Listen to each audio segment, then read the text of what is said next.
Bom dia, tudo bem? I have noticed lots of scrap LED lamps, so I am trying to open and to investigate why these things, electrical devices are not working. So I find that I really have to scrap this because it's eating a lot of space, but I want to see if I can fix, because if I can fix, I can sell the other ones. I still have some of this LED. I can sell it for second hand. So this is one of the devices.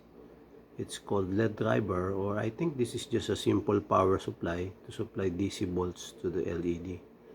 But still I have to scrap this thing.